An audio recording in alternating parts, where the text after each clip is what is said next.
Good evening to all the viewers of Banyan Minds and wishing you all a very very happy Diwali.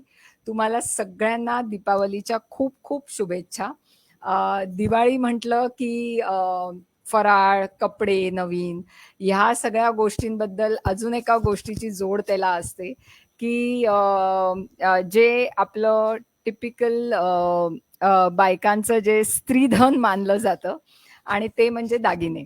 So ornaments are so near and dear to I think so any women staying on this globe, and of course in India they go a long way because there are very very beautiful traditional ancient ornaments found in this country and nowhere. And yes, these ornaments are not only worn by women, but the legacy is that the Maharajas, the kings of India also adorned themselves with lot of ornaments. I mean, right from the earrings, from the neck pieces, from the bracelets. So भारतामध्ये पुरुषांनी सुद्धा भरपूर प्रकारचे दागिने घातलेले आहेत राजा महाराजांनी, आणि ती एक परंपरा चालत आलेली आहे. सो आज आपण इथे जे डिस्कस करणार आहोत, the discussion which we are going to have over here today is going to be quite short and sweet because we want to ornaments are. So we are going to speak about two very very traditional ornaments, typically very typically worn in India, especially the two organs which host these ornaments are our ear and our nose. So I know you must have guessed it right. So today we are going to talk about nath. Okay, nath is nothing but your nose pin. Okay, and the second thing which we are going to talk about is something which is worn on the ear lobes. I'm not talking about earrings but something which is worn on your ear lobes. So दोन गोष्टी आज आपण नथीबद्दल बोलणार आहोत, जी obviously नाकात घातली जाते. आणि दुसरी आज आपण गोष्ट बघणार आहोत ते जे आपण कानाच्या पाळीवर घालतो. ओके, नॉट एक्झॅक्टली ही पाळी, म्हणजे I want to say the ear lobe. Okay, कानाच्या वरच्या भागात जिकडे दागिने घातले जातात, आणि त्याला बुगडी हा एक खूपच ट्रेडिशनल शब्द आहे. पुरुष जेव्हा इकडे कानात घालतात तेव्हा त्याला बिगबाळी असं म्हटलं जातं. सो ह्या दोन दागिन्यांवर आपण आज एक मस्त छोटंसं डिस्कशन करणार आहोत की ह्या दागिने कसे आले आणि मग आता ते कसे इव्हॉल्व्ह झालेत, आता ते कसे मॉडर्नाइज झालेत. आणि आज आपल्याकडे फारच सुंदर गेस्ट आहेत ते सांगायला, ज्यांनी ह्या गोष्टीचा खरोखर सखोल असा अभ्यास केलेला आहे. So the guests today which we are going to talk about this ornaments have done a very very special study on this ornaments. So it is not only because it is her passion or because just she's a woman and she likes ornaments, but she has thoroughly studied some ornaments. She's also written a book on the treasure of ornaments which was found in Shanwarwada. Shanwarwada is nothing but a historical monument in Pune in Maharashtra where the Peshwas resided. So शनिवारवाड्यातल्या दागिन्यांवर त्यांनी खूपच छान पुस्तक लिहिलेले आहे. So I am very happy to introduce and welcome Bhaswati madam. Okay, Bhaswati Soman madam. And ma'am, welcome and wish you a very very happy Diwali, शुभ दीपावली तुम्हाला. आणि आपण ज्या पुस्तकाबद्दल बोललो ते पुस्तक फक्त मी इथे सगळ्या ऑडियन्सना दाखवतेय. So this is the book which is known by the name of Shaniwar वाड्यातील Ratnashala. Ratna means gems, shala obviously means school, and Shaniwar Wada is the monument, the historical monument which I mentioned over here in Pune, the residing place of Peshwas. Okay, so this is the book written by ma'am, and it is quite a detailed book. So anybody who is interested, you can go for this book and read it. So Bhaswati ma'am, over to you, and kindly introduce yourself and let us know about the ornaments which we are going to talk about. Oh, yes, sure. Namaskar. सगळ्यांना दीपावलीच्या शुभेच्छा. तुमची दिवाळी सर्वांची आनंदाची, भरभराटीची आणि आरोग्यपूर्ण जाऊ देत, ही पहिल्यांदा तुम्हाला सगळ्यांना शुभेच्छा देते. आणि आज आपण बोलणार आहोत, मॅडमनी सांगितलं त्याप्रमाणे, शनिवारवाड्यातील रत्नशाळा हे पुस्तक मी 1-2 वर्षापूर्वी लिहिलं. परंतु त्याच्या मागे मी 5 वर्ष रिसर्च करत होते. आणि मुख्यत्वे शनिवारवाड्यात असलेले हे काही दागदागिने आहेत किंवा जड जवाहीर आहेत, याचे जे सगळे कागदपत्र आहेत ती मोडीमध्ये आहेत. तर आपल्याला मराठा हिस्ट्री जर अभ्यास करायचा असेल तर तुम्हाला मोडी लिपी येणं खूप आवश्यक आहे, कारण त्याच्यामध्ये आपला खूप इतिहास दडलेला आहे. आणि पुण्यामध्ये भारत इतिहास संशोधक मंडळात मी मोडीचा अभ्यास केला. आणि पुण्यामध्ये असलेल्या आर्काइव्हिस्ट, पुणे आर्काइव्हिस्ट आहे, तिथे जाऊन मी हे कागदपत्र वाचली.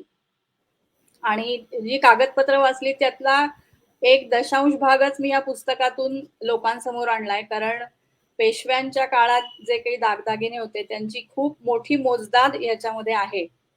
आणि आर्काइव्हिस्ट मध्ये मुख्यत्वे करून पेशव्यांच्या दफ्तरातले कागद, म्हणजे पेशव्यांचं जिथे जिथे राज्य होतं तिथले तिथले सगळे कागदपत्र तुम्हाला पुणे आर्काइव्हिस्ट मध्ये बघायला मिळतात. साधारण गणना केली तर 4 कोटी मोडी कागदपत्र तिथे आहेत. आणि आतापर्यंत वाचणारी लोक निर्माण झालेली नसल्यामुळे त्यातले बरेचसे कागद अप्रकाशितच आहेत.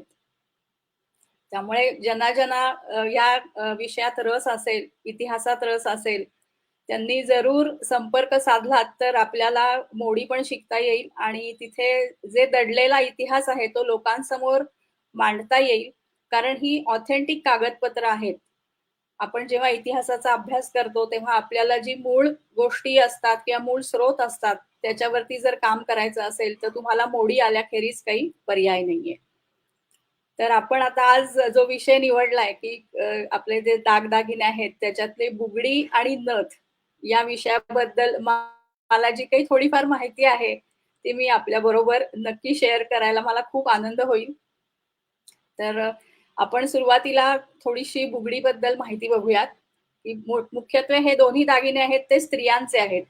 आणि आता दिवाळी आहे म्हटल्यावरती आपल्याकडे पाडव्याला काहीतरी आपल्याला नवीन गिफ्ट मिळावी अशी आपल्याला खूप इच्छा असते. त्यामुळे मॅडमनी आज हे लेक्चर ठेवलेलं आहे तर त्याचा मला खूप आनंद आहे, कारण दिवाळीच्या आधी ते आहे आणि ते ऐकून तुम्हाला नक्की प्रेरणा मिळेल की आपल्याला ह्यातला कुठला तरी दागिना तरी नक्की मिळाला पाहिजे. तर आपण आता पहिल्यांदा बुगडीबद्दल थोडीशी माहिती बघूयात. बुगडी ही साधारण कानाच्या वरच्या, म्हणजे कानाची पाळी असते त्याच्या सर्वात वरच्या बाजूला ती घातली जाते. आणि जोड शब्द म्हटलं तर बाळी आणि बुगडी असं दोन्ही घालावी असं एक पद्धत आहे. कारण कानाच्या पाळीच्या आपण जिथे कान आपले टोचले जातात तिथे आपण वेगवेगळ्या तऱ्हेचे कुड्या घालतो, झुमके घालतो. परंतु बाळ्या ज्या आहेत त्या कानाच्या पाळीच्या मधल्या भागात आणि सर्वात वरती असते ती बुगडी.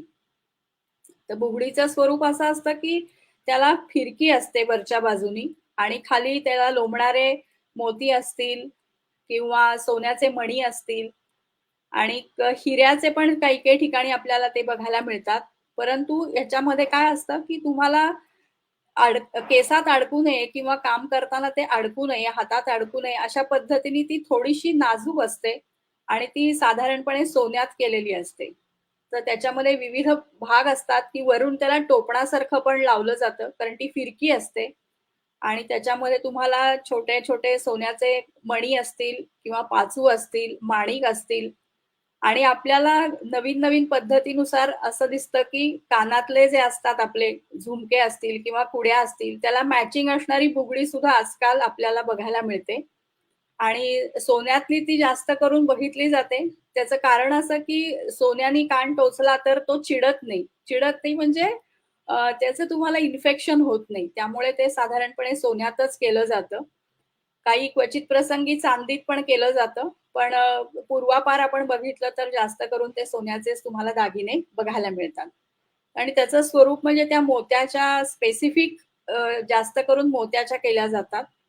आणि मग त्याला कॉम्बिनेशन्स जे असतात ती हिरे असतील, पाचू, माणिक, अगदीच काही नाही तर तुम्हाला नुसती सोन्याची सुद्धा तुम्हाला बुगडी बघायला मिळेल. आणि त्याच्यामध्ये तुम्हाला आजकाल नवीन फॅशन जर असेल तर त्याच्यात मोराचा आकार असतो, माशाचा आकार असतो, चंद्रकोरीचा आकार असतो आणि नुसते कळस असतात. कळस म्हणजे आता तुम्ही जर स्क्रीनवर बघत असाल तर तुम्हाला वरती लक्षात येईल की टोपण जिथे म्हणजे फिरकी असते तिथे टोपणासारखा आकार असतो आणि तो तुम्हाला जास्त खुलून दिसतो कारण त्याला टोक असतं. टोपणासारखं असल्यामुळे खाली 3 मोती, वरती 2 मोती आणि मग 1 मोती अशा पद्धतीने सुद्धा तुम्हाला ती बघायला मिळू शकते. पण आता कान टोचायचा तर त्याला थोडेसे दुखतं म्हणून मग लोक आता नवीन पद्धतीने तुम्हाला प्रेसच्या पण बुगड्या बघायला मिळतात आणि त्याच्यात सुद्धा पुष्कळ व्हरायटीज आहेत आलेल्या आणि लहान आकारापासून मोठ्या आकारापर्यंत तुम्हाला आणि कॉम्बिनेशनला सुद्धा तुम्हाला मॅचिंग असलेल्या साडीला मॅचिंग असलेला अशाही तुम्हाला बुगड्या आजकाल बघायला मिळतात. तर तुम्हाला नवीन नवीन डिझाईन्स आपल्याला हवी तशी सुद्धा सोनाराकडे जाऊन आपल्याला आपल्याला मॅचिंग असलेली डिझाईन्स जरी दिलीत तरी आजकाल आपल्याला ते सोनार करून देतात. पेशव्यांच्या काळात मी ज्या पुस्तकावर अभ्यास केला तर त्या काळामध्ये बाळ्या आणि बुगड्या यांचं प्रमाण खूप मोठ्या प्रमाणात बाळ्या आणि बुगड्या प्रत्येक स्त्रीला होत्याच आणि पूर्वी असं होतं की दागदागिने हे 24 तास वापरले जायचे. अगदी काही सण समारंभ असतील तर विशेष दागिने वापरले जायचे. परंतु नथ असेल, मंगळसूत्र, बांगड्या, पाटल्या, कानातली म्हणजे झुमके असतील, झुबे असतील किंवा बुगड्या असतील किंवा डोक्यातलेही दागिने असतील, हे 24 तास म्हणजे अष्टप्रहर तुम्हाला ते वापरत वापरत होत्या स्त्रिया. त्यामुळे तुम्हाला ते नवीन-नवीन जे डिझाईन्स असतात, ते आता आजकाल हलके येतात थोडेसे. त्यामुळे तुम्हाला ते काढ-घाल करता येऊ शकतात. तर तुम्ही नवीन-नवीन डिझाईन्स जेव्हा बघाल, तेव्हा पूर्वीच्या परंपरेनुसार काय असतं, की आपले जे दागिने होते, ते जुन्या स्त्रियांचे, आपली आजी असेल किंवा आई असेल, तर त्यांचे दागिने हे पुढच्या पिढ्यांना दिले जात होते. तर ते पूर्वीच्या काळातही तसंच होतं, की प्रत्येक प्रत्येक स्त्रीचे आपापले जे काही स्त्रीधन असेल, तर ते पुढच्या सुनांना किंवा मुलींना दिलं जात होतं. त्यामुळे आजकाल काही घराण्यांमध्ये किंवा राजघराण्यांमध्ये सुद्धा तुम्हाला पूर्वीचे दागिने बघायला मिळू शकतात. आणि त्याचं वैशिष्ट्य असं आहे, की ते करणारे कारागीर जे आहेत, ते आता नवीन ह्याच्यामध्ये तुम्हाला बघायला मिळणार नाहीत. पूर्वीचे जे दागिने होते, त्याची ऑथेंटिसिटी चांगली होती, सोनं चांगलं होतं, ते कारागीर उत्तम होते आणि वजनी सोन्याचे ते दागिने होते. त्यामुळे त्याला इतकी वर्ष झाली, अजूनही 50-100 वर्षापूर्वीचेही दागिने आपल्याला बघायला मिळतात. त्याचं पॉलिश सुद्धा गेलेलं नसतं, त्याची चकाकी तशीच असते.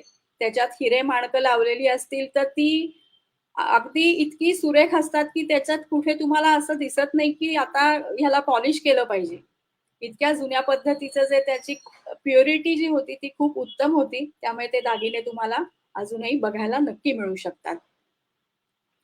तर आपण आता पुढचा आपला जो आहे नथ त्याच्याबद्दल थोडी माहिती सांगूयात. एक minute.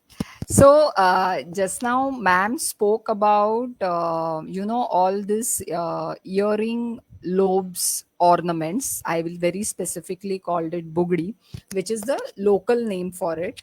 And what you are seeing in the pictures are very different styles of bugdis. She spoke about something which has the white pearls at the bottom.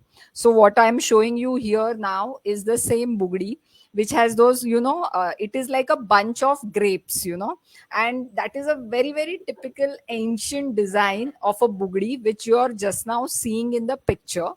And this is something which I want to tell the viewers that I'm wearing it right now. So I have worn this during my marriage and I have still not removed it. I have taken a picture of it for you to show that what ma'am was trying to tell was that all these bugdis, okay, all these earrings are made in pure gold, and the reason being that they are getting very nicely pierced inside your skin. So anything which is getting pierced inside your skin has to be pure. And as she very very rightly said that earlier, the gold which we used to get was really in a very very very pure format. So what you can actually see over here is that the one which I am wearing. And I'll tell you something that these bugdis, when you actually go to pierce them, let me tell you, it's not an easy job. I mean, it hurts you a lot for next 3 4 days, because if you minutely see the picture, you can see a small bulging which has come to the earlobe. As ma'am was saying, की त्याला एक फिरकी असते. Now what is a firki? So firki is something which is just like your screw, which goes inside the wood. Okay, so these are those spiral grooves which are there, which she was talking about. And these spiral grooves then actually go inside your skin, and that is how it fixes up. Now the bugri which I am wearing in the picture, which you can see, it is compared to a clove. So the spices clove, okay, CLOVE, lavanga. Okay, so if you see the shape of your clove, it is exactly what you are seeing in the picture just now. I have a small one here. I don't know whether the audience can actually see it, but this is the one. Okay, and you can see the top notch. Okay, okay, here I have to get it here. So this is something which you can see. If I put it against a black background, maybe you can see it more clearly. So it is this tiny, but let me tell you that in spite of being this tiny, the process of piercing it is quite big. So this was about bugdi. And today the modifications which have come in bugdi, as ma'am said, was that there are a lot of pressing things which you get. So you get these small rings which you can just hang on to your earlobes, and that is much easier. But yes, I mean, the traditional and the authentic way of wearing a bugdi is quite a fun. And that's about bugdi. So ma'am, we can move to the most adorable ornament, which is nowadays trending so much, I will tell you. म्हणजे आजकाल सगळीकडे social मीडियावर बघितलं किंवा प्रत्येक समारंभात बघितलं, तर प्रत्येकीला नथ घालायची असते. Everybody wants to wear a nose pin, and that too the traditional one. Now let me tell you, the traditional nose pin is also not a easy job, but because people want to wear it more and more, there are a lot of modifications which have happened, and that is what ma'am will speak about. So Bhaswati ma'am, you can start about the nath. Okay. तर आपण आता नथीबद्दल थोडीशी माहिती घेऊयात. तर मुळात असं आहे की स्त्रियांना मूळतःच नटण्याची खूप आवड असते आणि जिथे जिथे शक्य आहे तिथे आपण तरतऱ्हेचे दागिने वेगवेगळ्या फॉर्मॅट मधले, सोन्याचे असतील, चांदीचे असतील, हिऱ्याचे असतील, माणकाचे असतील, अगदीच काही नाही तर आता ते स्टोन असतात वेगवेगळ्या प्रकारचे, त्याचे तरी आपण दागिने वापरतोच. आणि आता कॉस्ट्युम ज्वेलरीमुळे काय झालंय की आपल्याला प्रत्येक ड्रेसवरती, प्रत्येक साडीवरती आपल्याला मॅचिंग दागिने सगळे मिळू शकतात. आणि हे सगळं जरी असेल तरी ट्रॅडिशनल जे असतं ते आपल्याला लागतंच. आपण कितीही फॅन्सी दागिने वापरले तरी काही काही सण समारंभ असतात तेव्हा आपण ट्रॅडिशनल दागिने हे अंगावरती मिरवत असतो आणि त्याचा आपल्याला खूप अभिमान असतो. तर आपण आता महाराष्ट्रात आहोत, तर महाराष्ट्रातली नथ असते तर ती आपण सण समारंभ म्हणजे मुख्यत्वे लग्न असेल किंवा आपल्या अगदी जवळचं काही कार्य असेल तर आपण ती वापरतोच. परंतु नथीमध्ये सुद्धा काय की पूर्वी वेगवेगळ्या समाजामध्ये वेगवेगळ्या प्रकारच्या नथींची वापर हा होतच होता, परंतु त्याच्यामध्ये वऱ्हाडात प्रांतात वेगळी नथ असते किंवा कोकण प्रांतात वेगळी असते, सर्जाची नथ म्हणून वेगळी असते किंवा धनगरांची नथ वेगळी असते, कोल्हापूरची नथ वेगळी असते, ब्राह्मणी पद्धतीची नथ असते ती वेगळी असते. तर प्रत्येक प्रांतामध्ये वेगवेगळ्या प्रकारची, नाकातला हा एक मोठा खूप महत्वाचा दागिना आहे आणि या दागिन्याचं वैशिष्ट्य असं आहे की तो विवाहित झालेली स्त्री हा दागिना वापरते, असं आपल्याकडे अलिखित चाल आहे असं म्हटलं तरी चालेल. कारण मूळतः ही नथ जी असते ती लग्नानंतर वराकडून वधूला, म्हणजे जेव्हा त्या स्त्रीचा विवाह होतो आणि ती तिच्या घरी जाते तेव्हा ती माप ओलांडून घरी आल्यावर लक्ष्मीपूजन जेव्हा होतं तेव्हा तिच्या सासरकडचे ज्या तिची सासूबाई असतात त्या तिला ती नथ लक्ष्मीपूजनाच्या दिवशी देतात संध्याकाळी. तर हे आपल्याकडे की ती आता या नवीन घरची लक्ष्मी आहे त्यामुळे तिला ती नथ दिली जाते आणि त्याच्या मागे एक सायंटिफिक थोडंसं कारण असं सांगता येईल की स्त्रियांचं आपल्याकडे डाव्या बाजूला नाक टोचलं जातं आणि डाव्या नाकपुडीचं आणि रिप्रोडक्टिव्ह सिस्टीम याचं एक थोडंसं कनेक्शन असतं. त्यामुळे तुम्हाला तिथे अजून एक दुसरी गोष्ट अशी की पायात जी जोडवी घातली जातात, अंगठ्याच्या शेजारच्या बोटात चांदीची जी जोडवी घातली जातात, त्याचा सुद्धा संबंध हा रिप्रोडक्टिव्ह सिस्टीमशी असतो. त्यामुळे आपल्याकडे स्त्रियांना ह्या दोन्ही गोष्टी बघितलं तुम्ही तर विवाहित स्त्रीच आपल्याकडे नथ आणि जोडवी ही तिच्या पायात असतात आणि नथ ही नाकामध्ये असते. त्यामुळे साधारणपणे कुमारिका आपल्याकडे नथ कधीही वापरत नाहीत किंवा जिचा पती निवर्तला आहे ती सुद्धा स्त्री नथ कधी वापरत नाही असं आपल्याला दिसून येतं. परंतु आपल्याकडे ज्या नथीच्या पद्धती आहेत ती आता आपण स्क्रीनवर बघत असाल तर त्याच्यात ब्राह्मणी पद्धतीची नथ आहे. तर त्याच्यातच एक छोटाशी नथी प्रकार असतो की जो आपल्या नेहमीच्या नथीपेक्षा थोडा लहान असतो किंवा सर्जाची नथ असेल किंवा वराडी नथ असेल तर ती गोल असते आणि त्याला सोन्याचा पत्रा असतो आणि त्याच्यावरती डिझाईन काढलेलं असतं आणि वरच्या बाजूला वेगवेगळ्या प्रकारचे मोती किंवा माणिक लावलेले असतात. पण आपल्याकडची जी ब्राह्मणी नथ आहे जी आपण आता स्क्रीनवर बघतोय तिचा साधारण आकार हा माशाच्या आकारासारखा आहे आणि त्याच्यात 18 मोती असतात आणि एक स्टँडर्ड त्याचा आकार ठरलेला आहे आणि त्याच्यामध्ये 18 मोती आणि मध्ये एक चौकडा असतो की ज्याच्यात आता स्क्रीनवर आपण माणिक बघतोय तर त्याच्यामध्ये तुम्ही पाचू घालू शकता, हिरा घालू शकता किंवा संपूर्णपणे आकार असाच असला तरी ती सोन्याच्या मण्यांची सुद्धा आपल्याला बघायला मिळू शकते. आणि ह्या नथीमध्ये एक गंमत म्हणून तुम्हाला सांगते की साधारण 100-125 वर्षापूर्वी आपल्याकडे ही नथ जी आहे ती अनेक वर्षांपासून आपल्याला बघायला मिळते आणि अष्टप्रहर स्त्रिया, सौभाग्यवती स्त्रिया या नथ घालतच असत.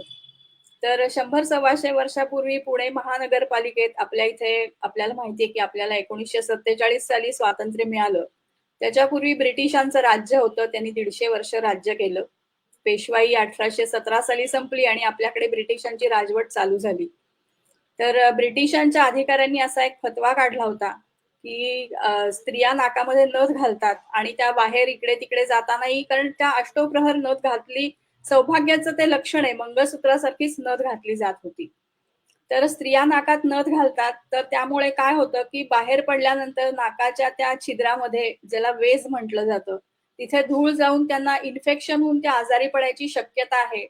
तर तुम्ही स्त्रियांनी नथ ही कधीही वापरू नये असा एक फतवा तेव्हा ब्रिटिश अधिकाऱ्यांनी काढला होता.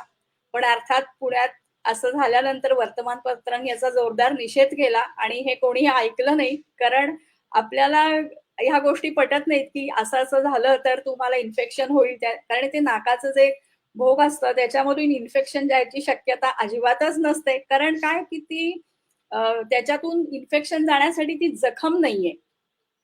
पण हा फतवा त्या काळात ब्रिटिशांनी काढला होता कारण ही पद्धत तेव्हा त्यांना काहीच माहिती नव्हती.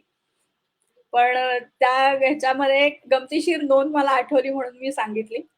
तर आपली ही ब्राह्मणी जी नथ आहे त्याच्यामध्ये माशाचा आकार तर आपण बघितलाच. पण त्याच्यामध्ये जे काही खालती 2 मणी असतात, एक लाल असतो, एक लोलकासारखा लाल आणि एक हिरवा मणी असतो. त्याला लालडी आणि पानडी असं म्हटलं जातं. आणि ते ज्या तारेमध्ये सगळी संपूर्ण नथ जी आहे ती एका तारेने बांधलेली असते. तर ती जी अगदी बारीक तार असते तिला झेलरवा म्हणतात. झेलरवा. आणि दुसरं ह्याचं वैशिष्ट्य असं आहे की नथ ही कुठल्याही मशीनवरती अजूनपर्यंत तयार करता येत नाही. त्याला यंत्राने ती तयार करता येत नसल्यामुळे त्याला कारागीरच लागतो. आणि जुन्या पद्धतीची नथ आता मॅडम तुम्हाला दाखवतीलच की जुन्या पद्धतीची नथ असते तिला वजनही खूप असतं आणि त्यातले जे मोती असतात त्याची क्वालिटी जी असते की बसेरा नावाचा सर्वात उत्तम जो मोती आहे की ज्याला आपण आज बघतो मोत्याचा गोल गरगरीत आकार आणि प्रत्येक मोती सारखा. तर बसेरा मोती जो असतो, बसरा मोतीचा आकार जो असतो तो नॅचरली तो तयार झालेला मोती असल्यामुळे एक प्रत्येक मोती हा वेगळा असतो. अगदी गोल गरगरीत आत्ताचे मोती असतात ते खूप पॉलिश केलेले असतात. तर त्या पद्धतीची ही पण एक मॉडर्न नथच आहे आणि अतिशय सुंदर आहे कारण नथ ही नाकालगत बसते आणि ती ओठांच्या खालती आली पाहिजे अशीच नथ पूर्वीपासून आपल्याला बघायला मिळते. आजकाल अगदी छोट्या म्हणजे अगदी काय म्हणू आपण छोट्याशा बदामाच्या आकाराच्या अशा छोट्याशा नथी असतात, की त्या आवड म्हणून घातल्या जातात. पण ट्रॅडिशनल नथ जी असते ती आपण आता स्क्रीनवर बघतोय तशा पद्धतीचीच असते. आणि नथ हे सौभाग्याचं लक्षण आपल्याकडे पूर्वापार मानलं जातं. त्यामुळे आपल्याकडे मंगळसूत्र आणि नथ, पायात जोडवी, हातात बांगड्या आणि कानात कुड्या ह्या गोष्टी सौभाग्याचे जे काही अलंकार म्हटले जातात त्याच्यामध्ये गणलं जातं. आणि आपण आता नवीन ऑक्सिडाइजचे खूप दागिने आहेत, मेटल्सचे आहेत वेगवेगळे. परंतु आता नवीन मुली जेव्हा लग्न करायला उभ्या राहतात, तेव्हा त्या नथीचा आग्रह हा अगदी करतातच. कारण ट्रॅडिशन जी आहे ती त्यावेळेला ते तुम्ही कितीही मॉडर्न झालात तरी ह्या ट्रॅडिशनल गोष्टी ज्या असतात त्या लग्न जेव्हा होतं तेव्हा मुली अट्टाहास असतो त्यांचा की मला माझं जरी नाक टोचलं नसेल तरी सुद्धा मग मी प्रेस असलेली चांगली नथ करून घेईन आणि ती घालून मी नक्की मिरवीन अशी एक मुलींची पण खूप इच्छा असते आणि ती त्या अटायरला खूपच सुंदर दिसत असते. त्यामुळे तुम्हाला नथीचे वेगवेगळे डिझाईन्स भरपूर आता आहेत. बाजारातही उपलब्ध खूप असतात. परंतु आपल्याला जी ट्रॅडिशनल नथ आहे, तिचा वापर जो आहे तो लग्न कार्यामध्ये किंवा विशेष प्रसंगीही केलेला आपल्याला दिसून येतो. मॅडम तुमच्याकडे. Uh, yeah. So I am going to tell you about the highlights which Bhaswati madam said. So she said a very interesting point. She said that why Nath was given after marriage only. I mean, that was a old tradition that only a married woman is supposed to wear this nose ring. So she says that scientifically, the connection of nose ring, I mean, you have to press your nose. So you have to pierce your nose, and there is a pressure which gets created. Okay. Now, this is connected to your reproductive system. And I mean, I don't have to tell it separately, but even today, I mean, in a country like India, it is so important that that the typical cycle of getting married, having children. So all these things have been flowing to us from the ancient time, and so we are so much deeply connected to our roots. Just look at this superb. I mean, tradition. I mean, I was also really not aware about this, that the mother-in-law gifts you this note pin, which is a traditional nose pin of the family. So the mother-in-law gets this nose pin from her mother-in-law, and this is given to the next generation only on the day of Lakshmi Pujan, which is coincidentally going to be just a day after. I mean, I think so. Yeah, yeah, yes. So the during Diwali time, during the Lakshmi Pujan time, this nose ring is given to the newly wedded, and the reason for this is because she's entering that house as a Lakshmi. So in India we believe that once you're married and you enter the house, you enter your in-laws house, it is the goddess Lakshmi who is stepping inside the house. So she has to be respected that way, she has to be loved that way. And so this is a very very traditional way of honoring her by giving her this traditional nose pin. As you can see in the picture, it's a very beautiful nose ring, which one of my friends, she has shared her wedding picture with us. I'm extremely thankful to her. Sorry, I can't mention anyone's name over here who have shared such beautiful ornaments over here.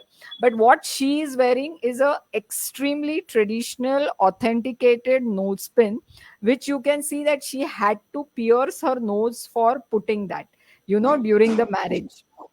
So that is one thing. And now what I'm going to actually show you is something which is there in my hands, and this has been passed on for last 5 generations, I can say. So if the viewers can see it, and what I have done is, because I didn't wanted to pierce my nose, the modern thing, what you can do is you can get it converted into a pressing one. Okay, so if you see this properly, you can see this. I will show you by just wearing it quickly.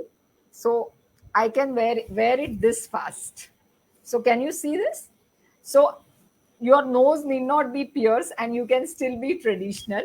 So that is how a nose ring looks actually. And I'm going to share with you some beautiful collection which I have. Like ma'am was saying that today, very small nose pins are put. So these are those typical imitation nose pins. I mean, they are also very beautiful because quickly, if you want to wear it on some traditional dress or something like that. So these are the nose pins which are there in the market just now, and these are the imitation ones which are there. See, you can find this also, which is a very traditional nose pin, but it's in silver. Okay, it's a typical one if you can see, and it is as good as a pressing one. Okay. Another, ma'am just mentioned one small thing which I would like to say over here. So in Pune, we all knew that we were always under the rule of Britishers. And once what happened was that Britishers actually removed, what ma'am said was fatwa. So this is like a rule or a protocol or a regulation which all the citizens should follow. And you know what it said? That a nose pin used to make a hole in your nose. So there were chances of infection passing through that hole. I mean, something which is a matter of laugh just now, but the people of Pune did not accept this. Okay, there was a revolt which happened for this, and the nath was continued because the belief was that the nose which gets pierced, okay, the hole which gets pierced, it doesn't cause any injury. Okay, it's not any injury done to your organ of the body. It is just a small hole which is done, in which this golden thread just enters. Of course it's a thick one, but it is nowhere that it was just like a rumor kind of a thing, that because of the nose pain and because of the small hole which is done, there is infection which happens. So that was something very interesting. So these were the two ornaments which we wanted to talk about, and ma'am gave a very nice information on this. Getting this information is very important because we treat ornaments as accessories. म्हणजे दागिने म्हणजे कसं आपण एक accessory म्हणून treat करतो, काहीतरी extra आहे असं ट्रीट करतो. पण पूर्वीच्या काळात तसं नव्हतं. जसं मॅम बोलल्या तसं पूर्वीच्या काळात, in the olden days, a married woman has to wear 3-4 things which were compulsory. So one was the diamond earrings which she used to have, which is called kudi. Then the note spin, which and the toe rings. Okay, toe rings means jodvi. That is what it is called in Maharashtra. These four things has to be on her body till she is married. Okay, she is a married woman, and they should not be removed. Today, times have changed. आता काळ बदललेला आहे. I cannot carry such a big nose pin to my office. So the small modifications which have come in this ornament are very interesting. And the last point which ma'am mentioned was another one which you should technically think about, that why you should preserve your ancient jewelry. This is an ornament. The nose pin, the traditional nose pin is the ornament which cannot be done on machine. It needs hand work. You have to have a karigar, that is a skilled person who will actually make this nut for you. So can you imagine the amount of labor which goes into crafting these pieces, these unique pieces, because every nut is unique, as you saw in the pictures. And so I feel that at least when you make new ornaments, this is my very very personal agenda, and I feel that you make new ornaments, but whatever has been passed on by your ancestors, the legacy, at least store one piece of it. And if you have a single piece, I would suggest just preserve it for the next generation. It is extremely important. I mean, you don't know what kind of happiness I get from within when I wear this. In India it is typically called a pushtani nut. So pushtani means something which has been traveling for generations in your family. It is चालत आलेली परंपरा. Okay, the legacy. And and always proud to carry your legacy, whether your nose or your neck as a neck piece. If you want to say something, we would happy to hear it from you.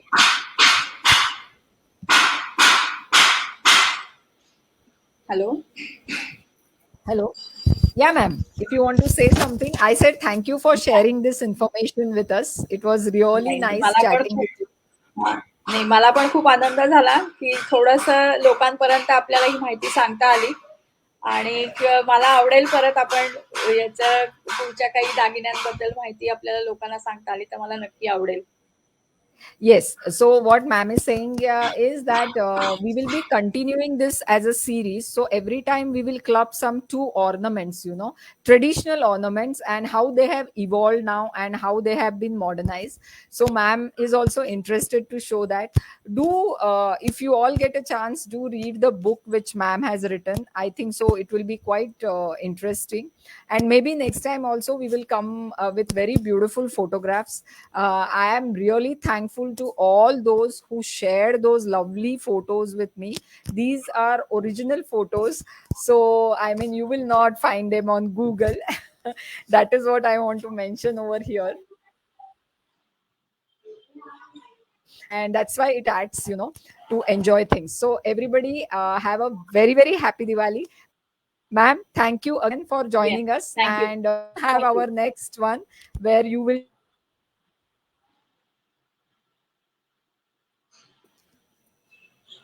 Thank you so much.